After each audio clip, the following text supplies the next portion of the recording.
right. Well, good morning, afternoon, evening. Whenever you're watching this, welcome to Coffee with Paul and Joe. Today, no one is really working at WeWork staff, so I'm drinking tea. No coffee for me. Uh, you got your coffee, Paul? Yep. Second or third cup? First. First cup. Cutting down. Cutting down. Savor the flavor. Yes, indeedy. So today we're talking about human capacity. Each of us, our understanding of how capable we are, our misconceptions, what leads to us shortchanging ourselves on capacity, what leads to us thinking we have more than we do. And I'll give you a couple of examples. I'm going to start, Paul, with a couple of examples. Cool. Actually, you know what I want to do real quick is just to connect in a little bit. How you doing today, man? How are you? I'm doing well. I just got some lights on here, so I'm like, yeah, I can see myself. I'm doing well, man. Like, I'm starting this Monday off right. I was telling Joe I just switched my space around, so I'm just taking that all in. Yep. Yeah, Feel it. Shifting energy, shifting environment. It's important. Necessary. I'm realizing, for me anyway. For me. Nice. Yeah, I realized we kind of checked in on some stuff like that, but I don't know how you are. Yeah, I'm good. I'm good. Yeah. Yeah, very cool. Very cool. So where's this coming from? First of all, I think everyone can benefit from this, but let's say you've had some big goals in your life that you've been afraid of attending to, that you haven't stepped up to, or that you've gone for but come up pretty short. This is an important one to check out. It's important to look at. Go pretty deep. So a couple things. You know, I'm have this new person I'm acquainted with, and you know, we've talked a lot about like what we believe is possible. We both have a tendency to think more is possible in a day for us to do and accomplish than we actually end up accomplishing. For her, there's this function of like, shit, it means I stuff a bunch in and then I'm running behind and then I'm late to things and I'm always pushing back deadlines. For me, it means I just know that most of what I think I can do in a day or week might need to get dropped. And I can be okay with that, right? But both of these are overestimations of our capacity, what's possible in a moment or in a period of time, what we can do. And we've been conditioned to think that way a lot of the time in our world, in our achieving world. I can achieve more, I can do more with the time that I have. I should do more with the time that I have, rather than being realistic. On the other hand, I shortchange myself when it comes to capacity. I'll give you an example. So recently, I've been wanting to get back into running, and I've been training myself to run again, and I have been running again. When I first lost a bunch of weight, I ran a few 5Ks. I was running 2 miles a few times a week. It felt good, but I got to this point where I said, well, okay, I can run. I don't love it, so let me stop. Now I'm trying to push myself to get back into it for various reasons. And I set a goal of I should be able to run for an hour straight at a good pace, at a decent pace. I was starting to work up to it. Okay. And I was slowly working up to it. Finally, I was working with my coach. He said, sounds like you can do this a lot easier than you think. And I said, all right, let's test it out. So I just tested it out. I was able to run 6.25 miles in about an hour without stopping. Nice. So what I realized was, first of all, he was all excited. It's like, dude, that's a beast. That's a quick pace. You didn't even train up to it. He's all excited about that. I'm meanwhile going 10-minute mile. That's a good look, man. Yeah, thank you. Yeah. I'm sitting here going, hold on. I set a long-term goal for something I can accomplish like that. For something that was in me and then some without having to train for it and try. Right. So what does this speak to? This speaks to a bigger picture MO where I accomplish a lot, but I'm way more capable than I give myself credit for. Way more capable than I think. So start thinking, well, where else am I doing this? Where else am I setting some long-term goal as if it's big and unattainable, but it's actually already in my grasp? So it's got me thinking a lot about how we see our own capacity, how we grow our capacity, how we know our capacity, I think is probably the bigger question for me. And that's where I'm sitting with. I think it'd be fun to talk to you about today. Where I'm at in this moment is after hearing all that, I know I kind of was meandering and winding around to get there. But what's coming up for you around this, man? You like to tell the story. What's coming up for you around capacity and what I shared recently about our limitations and our underestimations and our shortchanging? So the first thing that came to me towards the end, well, I was relating to what you were saying, first of all. And then towards the end of what you were saying, what came to mind is a quote I always hear Les Brown say, is that it's not that we aim too high, it's that we aim too low. Right. And whenever he says that, that just gives me like this little shiv in my side, man, where I'm like, ugh, like that's me. Because I find that when I do my best to pack a lot of things, or what I've noticed recently, probably recently meaning over the past year, when I try to pack a lot of things, things in the day, it's my way of distracting myself to beat myself up later. So that way it's almost like a reverse engineered type of thing I've set up for myself, that I see a lot of people do. It's that, Right. We'll pack a lot of things in, and then all of a sudden, like, oh, I didn't get to this. Well, okay. Well, first of all, I was ambitious here, and for me, that showed up in ways like, in career and personal, like trying to pack a lot of my schedule, always running late for things. And I'm still, it's not like I'm completely immune to it now. Right. It's a practice, so I work on it constantly. And I was talking about this actually this weekend. It's that, I feel that the people, myself included, don't get to look at the depth of something as far as like, okay, what am I capable of? Like, okay, if I'm doing all these different things, like what's the depth to which I'm going to do it?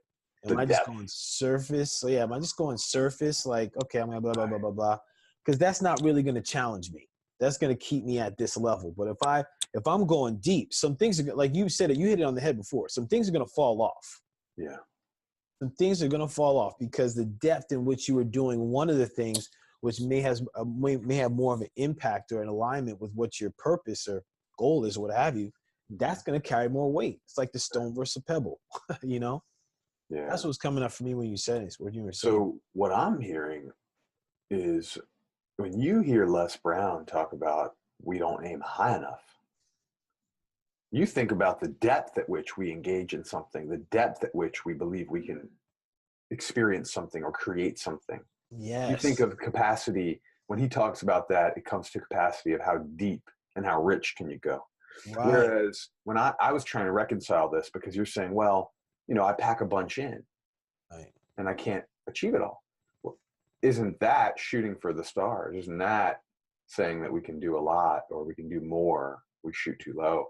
But what I'm hearing, if I understand you, is the normative tendency for most of us is to try and do a lot and think that that's having a strong capacity, thinking that that's shooting for the stars or aiming high, as opposed to maybe trimming back, doing less, being more focused, more intentional, putting boundaries up against what we're not going to achieve and do, and then go real deep on the things that matter. Yes. Right. Yes. Right. It's our condition, man. It's our box. Yeah. Think about it.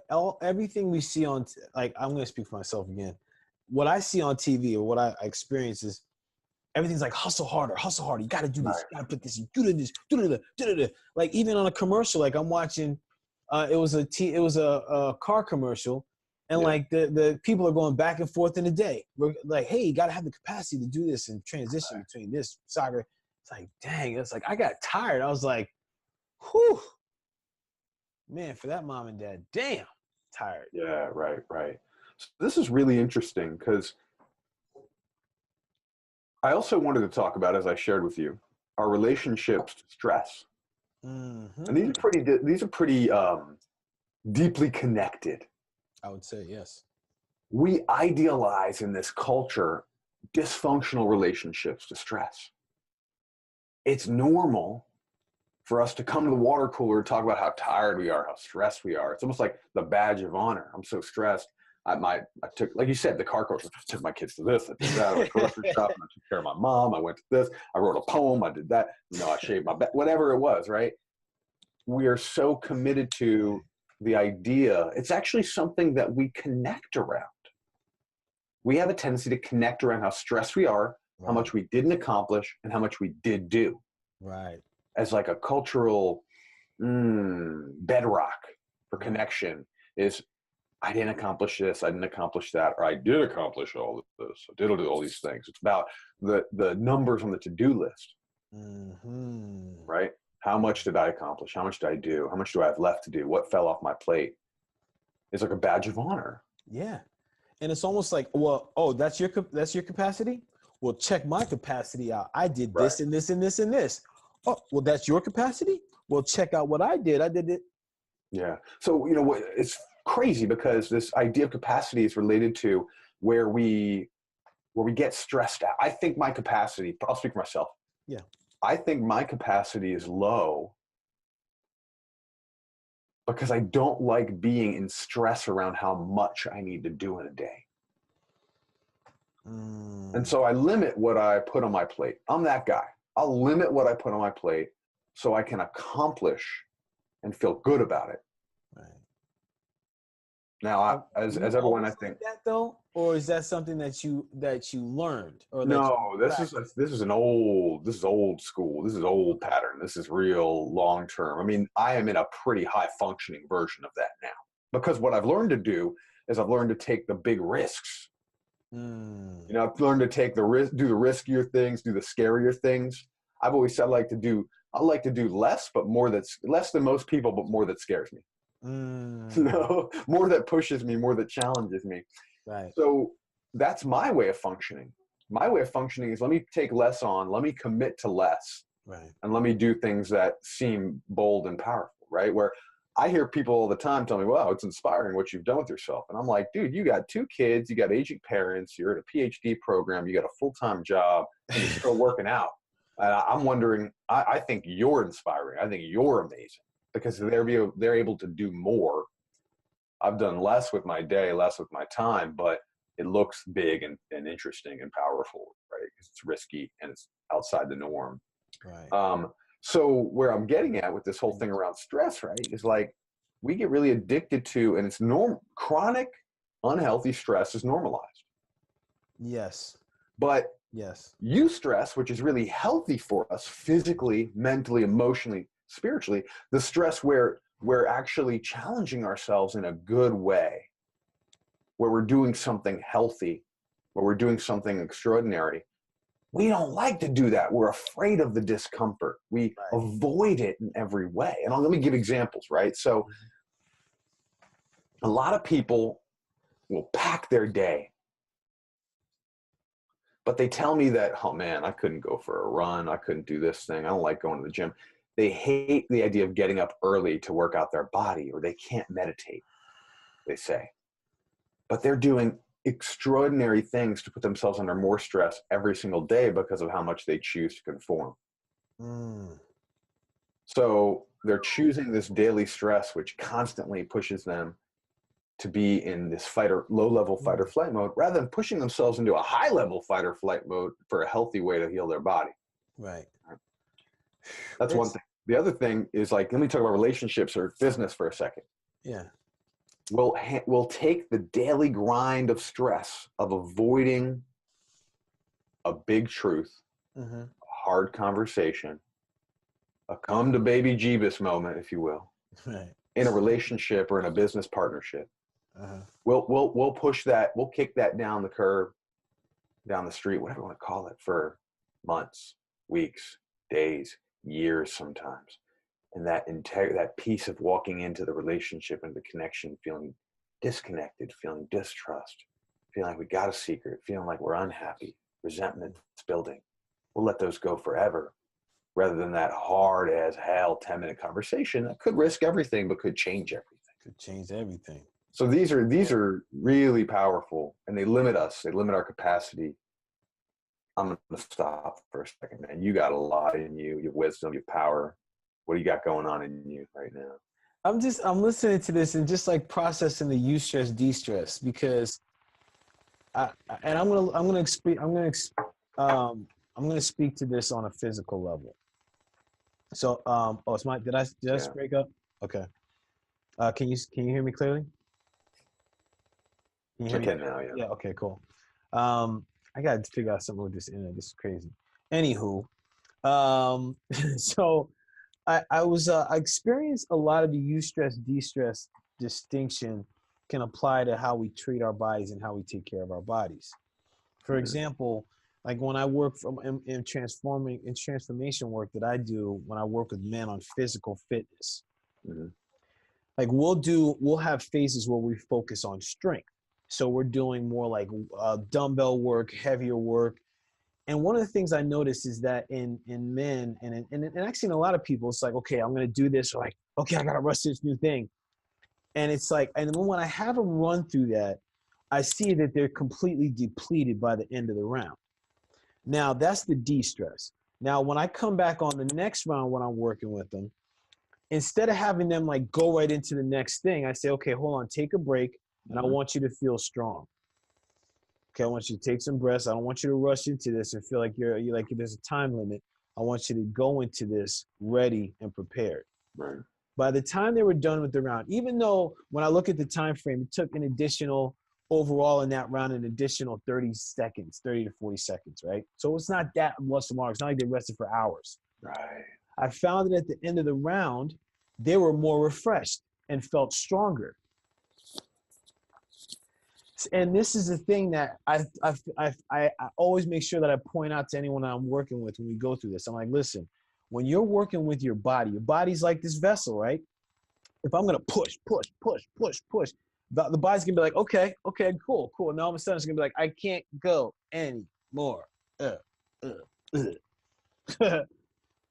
if you're like, okay, push. All right, body, hold on. Let's take it down for a notch. Cool down. All right. Yeah, feel good, right? Room. All right, let's go again. You test it, you push, right? Push, come to your baseline, because what people understand, if we can come to this in whatever it is, we can come to this baseline where we have an overall strength, right? Or we have our, like, and it can, I'm applying this to physical, but this is like our emotional foundation, mental foundation. Then we can start to gradually up level our capacity. Right? Because we settle into that eustress, that place where it's like, okay, I'm building the body. I'm giving my body some pressure to allow it to integrate and build. I'm giving my mind some pressure so it can integrate and build. Instead of constantly push. And that's the de-stress, because now it's like, oh my God, I'm in fight or flight. I got to do this or else I'm going to die. Is it real? No, but the body doesn't know the difference. You have this deadline. Right? The body thinks it's a saber-toothed tiger. It's de-stress either way, fight, flight, or freeze. You know what I mean? Right. So it's really, and it's wild because, you know, what I was talking about before the commercial, like seeing that and the feeling that I had in my body, like, God, I feel tired. These are things that people are taking in, whether it's like the news, television, social media. They're taking in these things that are automatically making them stressed. And then and then it's pushing them more to their limit. I'm not even gonna say capacity. I'm gonna say to this, like, this edge, this limit where they just like, I'm breaking down. Right. And that's a key piece, man. I mean, I feel like for us in our experience, because both of us do this transformation work, man, and this shifting people, changing like how they see things, how they view things. And I'm curious, when you're working with someone, how do you encourage them to build a healthy capacity or build in that eustress? I'd like to hear your comments on that. I got a couple things. Right. Well, that's a good question. It's a fairly easy answer, and I'm really curious about. So I'll answer that. I want to put a hold on what you just talked about. I'd like to see us apply that to maybe professional life or really to intimate relationship, because I had a lot coming up around that. Oh, well, actually, hold on. Shoot. Let's stay there then. Let's go with that then. Yeah. Yeah. But a simple answer to your question is teach someone how to rest and self-care. And I mean emotionally and physically. Right. And then challenge them to do more than they've ever done. Like, so a lot of the time I just tell people, like, you know, this is it. If you want to change, you have to put a bigger goal in front of you than you expect to have happen. And you have to learn that that you can actually fail, and there's no such thing as failure. You get better because you failed. You learn because you failed. And then it's just, you challenge it. They're like, well, no, I can never bring that up with my wife. Well, guess what? We're going to talk about how you will. And this week your commitment is to bring it up with your wife. Oh, I couldn't wake up at 5 a.m. Well, okay, guess what? This week you're gonna wake up at 6. Next week after that, 6:30. Week after that, 5:30. We keep building, right? Right. So, or whatever. My brain slips with the numbers, but the point is, you just keep building towards a higher capacity slowly, and you appreciate what you learn in the moments you miss the mark. Mm. You take the shame away from the process of learning, because we forget that babies, they fuck up a lot when they're trying to learn to walk and Yeah. talk and all that, and we start to think that as an adult human, we're not supposed to have the same learning curve as little babies or children, but we do. Exactly. It works the exact same way. It takes time, just like a kid. The only difference is we're upright and our egos are a lot bigger. So Yeah, true, man, true. You know what I mean? Yeah. So anyway, I want to, what you were sharing around stress and capacity, how would we relate that into personal relationships, intimate relationships? Okay, perfect example. Yeah. So me in relationships, I'm a divorced man. Me too. Yeah, hey, hands up. Good What's that? quality. There's some, a lot of quality can come from that, huh? Yeah, whole other episode. All right. That one on the list. Divorce making you the best. Like, yes, exactly. That would be like a million hits, man. People would be like, "What?" So anyway, relationship. So testing the capacity or like the de-stress in relationship can be perception. So for me, because I'm divorced, I went through some trauma with that, like, just my own personal journey, and that created a lot of limiting beliefs when I went forward in relationships. Now, the thing is the de-stress in it was that when I got to that place where I recognized like something, and it brought me into this space of beliefs, like, oh, this could be the same type of thing that happens again, or like this is the same thing I've been through before. Right. Now all of a sudden, like, I looked at that, like I started stressing myself out, like almost creating that reality. Yeah. So it was like a fight, flight, or freeze. So you take a moment where you're operating from a belief around your old capacity in relationship or connection, even though you've grown and transformed. And okay. Yes, exactly. That's the de-stress, because I'm in my mind with it, and that's constantly like my mind will keep going. My mind will be like, "Doo, doo, doo, doo, doo, doo, doo," and I'll start wearing that until I create that neural pathway to believe whenever that situation comes up in any relationship, this is going to be what it is. Now, the eustress that I found here is what you talked about before, having that difficult conversation, because what that does is that creates this stressor on my limiting belief. Yeah. Now, with that stressor, I can reach that point where like, oh God, I'm reaching my capacity. But then like I talk about it, then there's this, whew, man, I feel relief in that. I just grew. Yeah. There was a stressor, but it became, when I look at it like, okay, I'm gonna challenge this belief in relationship. Like, man, this seems like the same old story. Hold on, let me just explain to my partner. In my case, I explained to my partner what I was experiencing. Like, listen, this belief is coming up right now. I don't know if it's true. I just wanted to express it to you. I don't want to be in that space. And then all of a sudden it cracks something open, because I didn't want to have that conversation. She could think I'm crazy, or just be like, you know what, I'm out of here. This dude is nuts. Right. And that could and I was playing into another one of my limiting beliefs, like, oh goodness, if they know who I am, they're leaving. Right. They're out. They know all the richness of what's really happening in society, because that's what it is. It's richness. It's depth, man. It's too much. It might be too much. Yeah, I get that. Yeah. And there again is capacity. Like, how deep do we want to go? Right. Yeah, I hear you. So I think that's so powerful, because my experience is human beings have a lot more capacity to get vulnerable and take risk and to get real and to get intimate than we like to think we do. True. In personal relationship. The other thing that I thought about when you were talking about your examples from the body was, I'll take on a little journey, an arc of like connections I've had in relationships. So when I was married, we didn't talk about any of the hard stuff ever. We just let it boil and bubble up, and then we'd fight and get angry and yell and scream and all that. And like, the truth is, after we separated was when I started actually acknowledging and realizing, all the things that weren't a fit and all the things we didn't attend to that we could have. Right?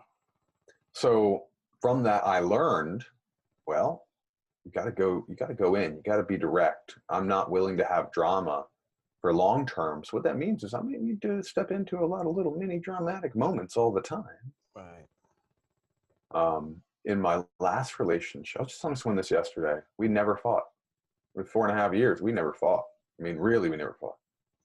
Now, the reason we never fought is because we weren't carrying around all this tension, this unhealthy stress, Right. the chronic stress that people are always carrying around in relationship, the resentments, the unspoken truths.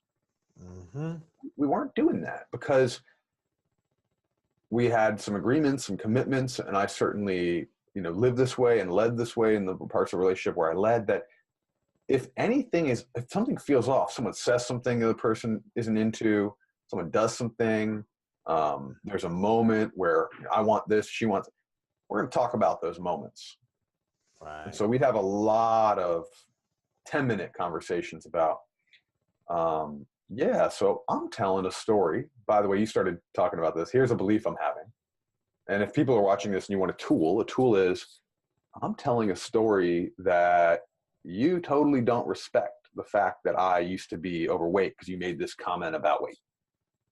I don't think it's true because I love you and I believe in you, but I want to show you how that impacted me. What's the story? What's the real story? So like having a lot of those conversations. Yes. A lot of those conversations. Yes, or, man. you know what? I thought it wasn't a big deal. But 2 days ago, when you didn't call on your way home, and you said you would, and you were already running an hour late, Right. I was trying to let that go. I was trying to just release it, but I'm still thinking about it. And so I need to bring it up to you, right? Sometimes that moment of just sharing it with your love partner, that releases all the tension, and there's really nothing else to talk about, right? But like being heard, man. Yeah, but these are the things in relationship I think about. The other one that really came up for me, and I'm looking at time, we have a couple more minutes, I guess, but the other one that really came up for me is around professional life and work. There's extraordinary amounts of evidence now, psychological and scientific evidence, to show that people who take breaks every 90 minutes are more productive. People who actually leave the office and take the full lunch hour and don't look at their BlackBerry, well, their phone. We don't do BlackBerry anymore, I guess. But who don't look at their phone. Some people still do, actually. But actually perform better. People who can, on a creative, especially creative work, you almost have to leave it. You have to leave it when you're frustrated, when you're at your peak of thinking you need to push through, you just got to leave it. You got to walk away. You got to sit with it. Maybe you got to sleep on it. You got to come back the next day to it. Maybe you got to go take a walk. If you can learn to integrate 5 minutes of breathing, 2 minutes of breathing throughout your day. Huge. You know that these things actually rejuvenate us, replenish us. And there's all kinds of science behind it, but it's also ancient wisdom too around this. So the person that takes the moment or two to de-stress during the day, to pause during the day, to rest during the day, they're the ones that actually get further by the end of the day.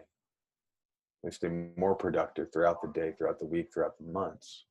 Tortoise in the hair.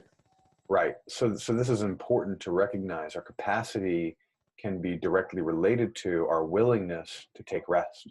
But our capacity is also deeply related to our willingness and our belief in our own strength rather than our belief in our own fragility. Say that one more time, please. Our capacity is also impacted by our belief in our own strength rather than our belief in our own fragility. I can't tell her this is a belief that I'm fragile, or more often we think the other person. We limit the people we love. We put them in a box. Yeah. It feels good to think, well, they can't handle my truth. They can't handle this. It feels bad, but it feels good to some small young part of us. Yeah. I'm too much for her. Right? It's like, oh, come on, dude. Come on. Come on, man. Come on, man. Come on, man. Come on. Man, this was a great episode, man. This is a great episode. I love these times we get to talk and connect on these conversations because this is the realness, man. Blessings, man. I honor you. Everything I see in you is also me. That makes us one. Yeah. Anything you want to say to wrap up? Wow. Well, you just brought up another one for me, which is I want to do a future one about spirituality and unification, oneness, right? I'd love to get in it with you about that. So let's do that for next week. Table that one. All right. My man. So what I want to say is challenge yourself to grow your capacity. And maybe it's time to focus on deeper rather than wider or more. Yeah, there it is, brother. Thanks everyone for bringing your presence to this conversation. If you have comments, thoughts, or things that you want us to bring into the next conversation, leave comments below. Share this. We're here and we want to have these authentic conversations because we want to be guides for other people to have these conversations too.